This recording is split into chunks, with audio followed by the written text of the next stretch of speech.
नमस्कार, good luck tips में आप सभी का स्वागत है। आपके साथ मैं हूं मीघा कौशिक। दोस्तों, आज नवमी है और नवमी पर आपको पूजन कैसे करना है, क्या कुछ खास आज करना है, कन्या पूजन आप कैसे कर सकते हैं, ये आज आपको पंडित जी बताएंगे। और हमारे स्टूडियो में पंडित मुकेश शास्त्री जी मौजूद हैं। बहुत बहुत आपका स्वागत है पंडित जी। जय श्री कृष्णा, जय माता की। Very good morning to all. जयकारा शेरावाली का बोल, सांचे दरबार की जय जी। और पंडित जी से सबसे पहले आज का शुभ संयोग जान लेते हैं। गुड लक टिप कार्यक्रम के सभी दर्शकों के ऊपर भगवान श्री हरि का, माँ लक्ष्मी का, माँ बगलामुखी का, भगवान श्री राम का आशीर्वाद और कृपा दृष्टि हमेशा बनी रहे। आप सभी का कल्याण हो।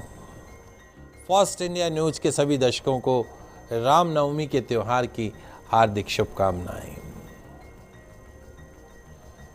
भगवान श्री राम की कृपा से आपके जीवन में सुख सौभाग्य आए, यही मंगल का।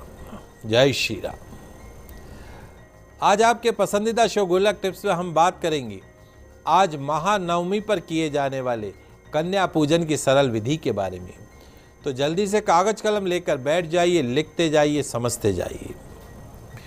दोस्तों, इस तरह की महत्वपूर्ण जानकारियां सिर्फ और सिर्फ आपके पसंदीदा news channel first India news Rajasthan के आपके पसंदीदा शो गुड लक टिप्स में ही दी जाती है।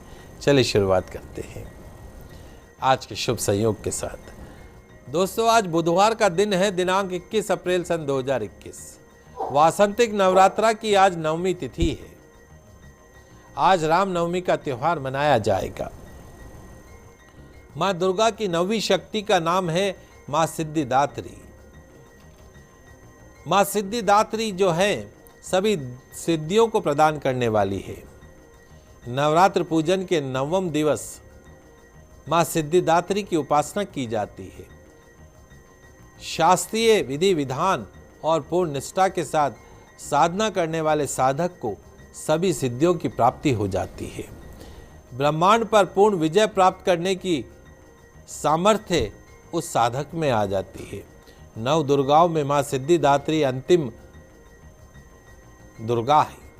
अन्य 8 दुर्गाओं की पूजा उपासना शास्त्रीय विधि विधान के अनुसार करते हुए भक्त दुर्गा पूजा के 9वें दिन माँ सिद्धिदात्री की उपासना में प्रवृत्त होते हैं।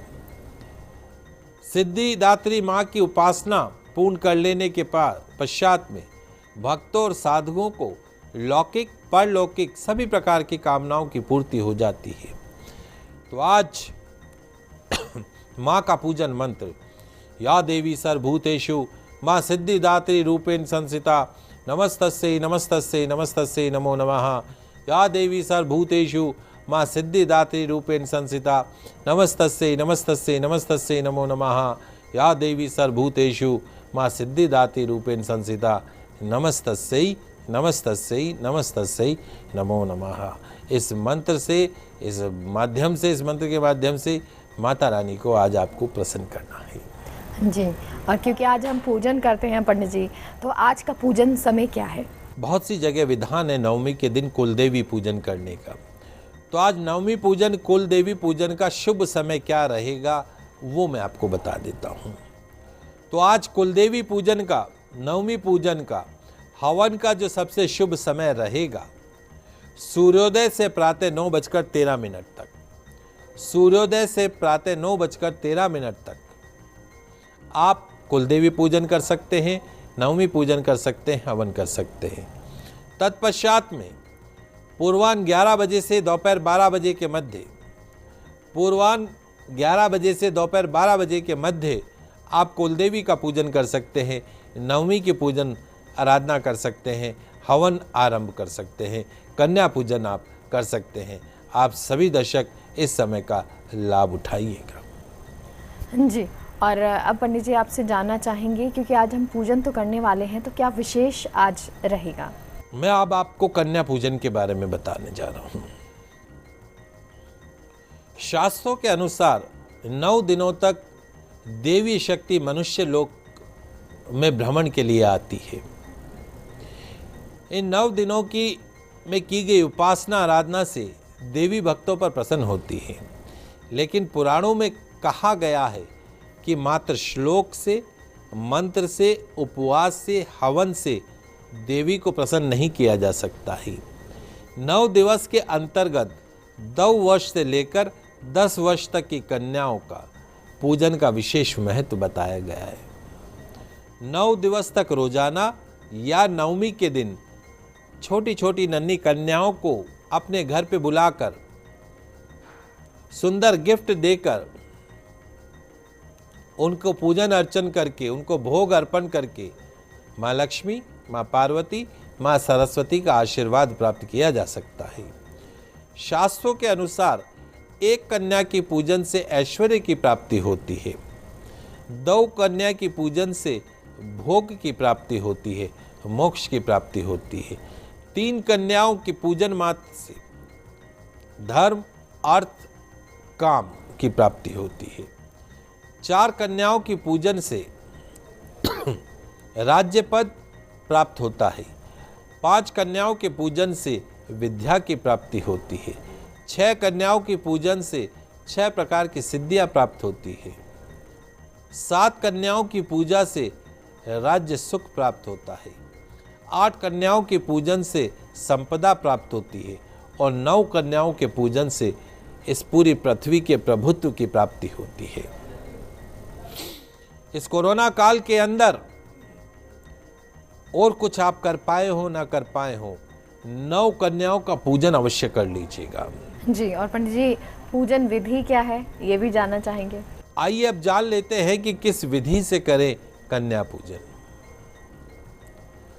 सर्वप्रथम मां जगदम्बा के सभी 9 स्वरूपों का स्मरण करते हुए अपने घर में प्रवेश करते ही कन्याओं के चरण जो है वो साफ शुद्ध जल से धोइएगा।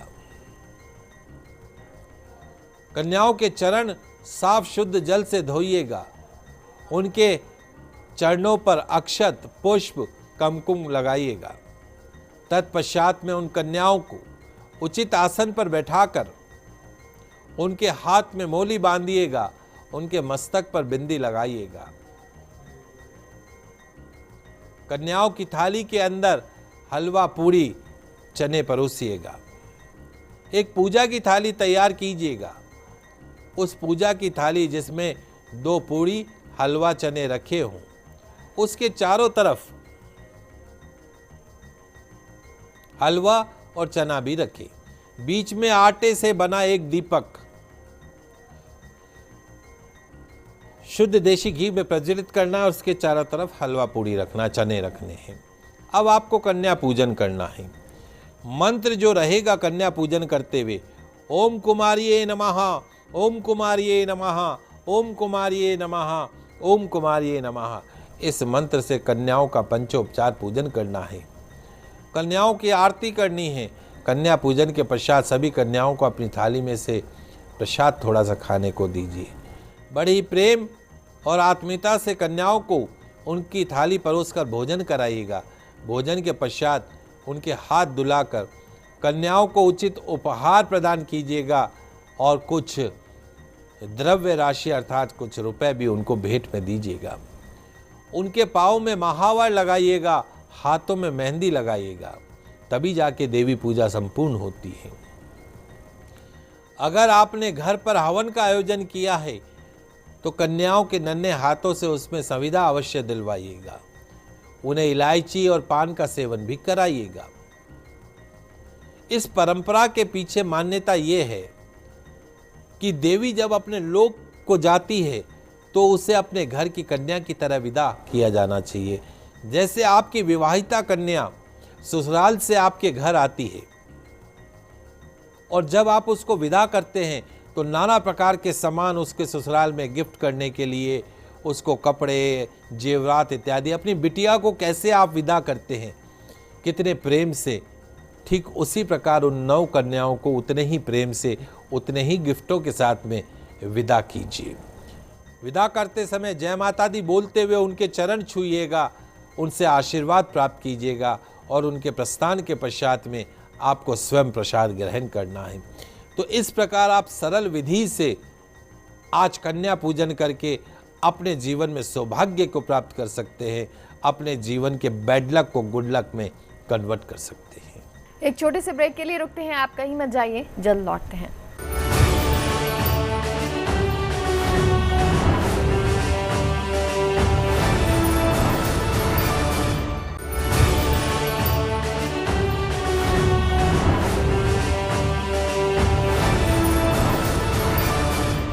ब्रेक के बाद एक बार फिर से आप सभी का स्वागत है। और दोस्तों, अब बात करते हैं रामनवमी की, क्योंकि रामनवमी भी मनाई जाती है। तो पंडित जी, जानना चाहेंगे आपसे। जी बिल्कुल, आइए जान लेते हैं आज मनाई जाने वाली रामनवमी के बारे में।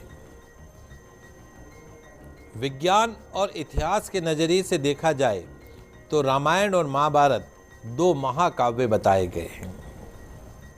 भगवान राम और भगवान श्री कृष्ण इन महाकाव्यों के महानायक हैं।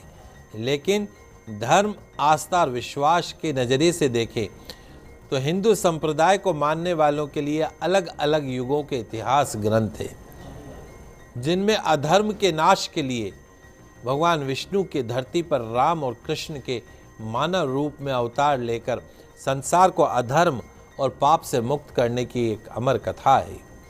एक और जहां आज भी मर्यादा और आज्ञा पालन के लिए भगवान राम की मिसाल दी जाती है, तो वहीं कर्तव्य परायणता के लिए भगवान श्री कृष्ण का उपदेश मार्गदर्शन करता है। रामायण को लिखकर जहां भगवान राम का गुणगान करते ही महर्षि वाल्मीकि अमर हुए, वहीं भगवान राम के चरित्र को रामचरितमानस के जरिए तुलसीदास जी ने रामलला के चरित्र को घर घर पहुंचा दिया। आज चैत्र मास के शुक्ल पक्ष की नवमी तिथि को भारतवर्ष में हिंदू संप्रदाय राम के जन्मदिन यानी रामनवमी के रूप में मनाया जाता है। आइए जानते हैं आज रामनवमी की पूजा विधि और व्रत के बारे में। दोस्तों, हिंदू धर्म में आस्था रखने वालों के लिए रामनवमी बहुत ही शुभ दिन माना जाता है। माना जाता है कि सभी प्रकार के मांगलिक कार्य आज के दिन बगैर मुहूर्त विचार करे आज के दिन संपन्न किए जा सकते हैं। इसीलिए आज का दिन अबूझ मुहूर्त के अंदर आता है। आज रामनवमी का अबूझ मुहूर्त है। हर तरह के कार्य आज के दिन, गाड़ी खरीदना हो, गृह प्रवेश करना हो, आपको ज़मीन खरीदना हो, रजिस्ट्री करानी हो, हर तरह का शुभ काम आज के दिन अबूझ मुहूर्त के अंतर्गत निर्विघ्न रूप से संपन्न किया जाता है। रामनवमी पर पारिवारिक सुख, शांति और समृद्धि के लिए व्रत भी रखा जाता है। रामनवमी पर पूजा के लिए पूजा सामग्री में रोली, चावल, स्वच्छ जल, पुष्प, घंटी, शंख आदि लिए जाते हैं। भगवान श्री राम, भगवान माँ सीता और लक्ष्मण की मूर्तियों पर जल, रोली अर्पण करिए। तत्पश्चात में मुट्ठी भर चावल उनको अर्पण करिए। भगवान श्री राम की आरती कीजिए। राम चालीसा का, राम रक्षा स्तोत्र का पाठ कीजिए। आरती के बाद पवित्र जल को आरती में सम्मिलित सभी जनों पर छिड़काव कीजिए। अपनी आर्थिक क्षमता श्रद्धा अनुसार दान पुण्य भी आज के दिन अवश्य करना चाहिए। रामनवमी के दिन उपवास रखने वाले व्यक्ति को सुबह जल्दी उठकर घर की साफ सफाई करके स्नान आदि के पश्चात व्रत का संकल्प करना चाहिए। जिस समय व्रत कथा सुने उस समय हाथ में गेहूं या बाजरे आदि अन्न का हाथ में रखें। घर, पूजा घर, मंदिर को ध्वजा, पताका, बंधनवार आदि से आज के दिन अवश्य सजाएं।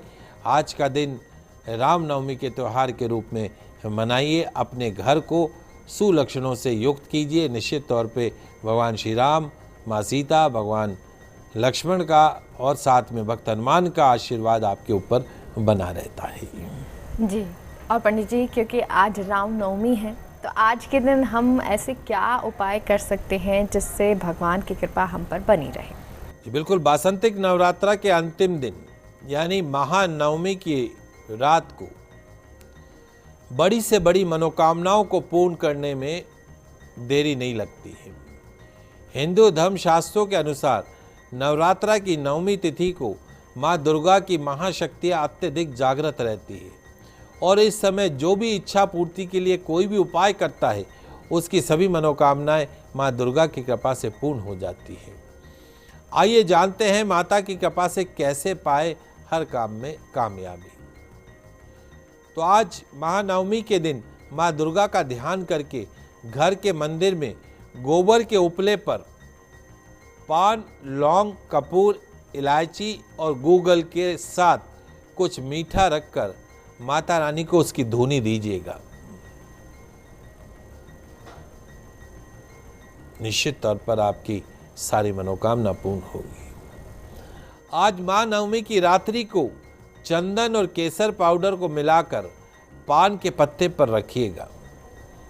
तत्पश्चात में मां दुर्गा के सामने बैठकर चंडी स्तोत्र का पाठ करिएगा। फिर रोज उस पाउडर का तिलक अर्पण कीजिएगा। अपने स्वयं तिलक को लगाकर अपने काम पे निकलिएगा। निश्चित तौर पर हर जगह आपका इंप्रेशन बना रहेगा।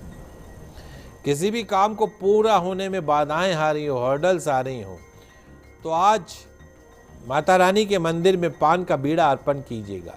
उस पान में कत्था, गुलकंद, सौंफ, खोपरे का बूरा, सुमन कतरी, लौंग का जोड़ा डलवाइएगा। ध्यान रहे पान में सुपारी और चूना ना हो। बिजनेस में मुनाफा कमाना चाहते हो तो माँ दुर्गा के मंदिर में आज राम नवमी के दिन, महानवमी के दिन पान का बीड़ा अर्पण कीजिएगा। 9 मीठे पान कन्याओं को खिलाइएगा। धन वैभव के लिए माँ दुर्गा के मंदिर में प्रतिमा के समक्ष पान के पत्ते पर केसर, इत्र व घी को मिलाकर उससे स्वस्तिक बनाइएगा। उस पर कलावा बांधकर एक सुपारी रख दीजिएगा। धन से संबंधित प्रकार की धन से संबंधित जितनी भी परेशानियां हैं वो दूर होंगी, मनोकामनाएं पूर्ण होंगी। 5 रुपए की रुई खरीद कर उसे माता रानी को अर्पण करें तो वह उतनी ही प्रसन्न होगी जितने महंगे आभूषणों से, उपायों से जितनी होती हैं। 5 रुपए की पूजा सुपारी लाकर देवी माँ को समर्पित करें, प्रसन्न होकर आपको आशीर्वाद प्रदान करेंगी। ताजे नए पान लाकर उस पर 1 रुपए का सिक्का रखकर माँ भवानी के सामने अर्पण कीजिएगा। अगर आप महंगे प्रसाद भोग माताजी को नहीं चढ़ा सकते हैं तो आज 5 रुपए का गुड़ लाकर पूरे भक्ति भाव से देवी के समक्ष रखिएगा। आपको शुभ आशीर्वाद अवश्य प्राप्त होगा। माता के मंदिर में 3 झाड़ू का दान आज अवश्य कीजिएगा। दरिद्रता से मुक्ति मिलेगी। आज भोलेनाथ के मंदिर में शिवलिंग का शहद से और जल से अभिषेक कीजिएगा। विवाह सुख की प्राप्ति होगी। माता के मंदिर में आज 21 केले के फलों का भोग लगाइएगा, फिर कन्याओं को बांट दीजिएगा। मन इच्छित कामना पूर्ण होगी। जी, राम नवमी है पंडित जी, तो क्या कुछ और विशेष उपाय कर सकते हैं? देखिए, चूंकि राम नवमी का त्यौहार है, आज महानवमी भी आज के दिन ही मनाई जा रही है। दुर्गा उपासना तब जाके संपूर्ण होती है जब भैरव आराधना की जाती है। तो आज राम नवमी के दिन, महानवमी के दिन संध्या समय में भैरव मंदिर में अवश्य जाइएगा। भैरव मंदिर में जाकर वहां पर तिल के तेल का दीपक प्रज्वलित कीजिएगा, 4 मुख वाला, यानी एक बड़ा दीपक ले जाइएगा और 4 तरफ उसकी बत्तियां जलाकर तिल्ली के तेल में वहां दीपक अर्पण कीजिएगा। दीप दान करिएगा। उड़द के दाल के पकवान जैसे दाल की कचौरी, दही अवश्य ले जाइएगा। कचौरी, दही और 3 इमरती, ये प्रसाद वहाँ पर आपको अर्पण करना है। गुलाब के पुष्पों की माला आज आपको भैरव को अर्पण करनी है। और पूजा के पश्चात में प्रसाद, कचौरी, दही, इमरती वाला जो प्रसाद है वो श्वान को अर्थात कुत्ते को खिलाना है।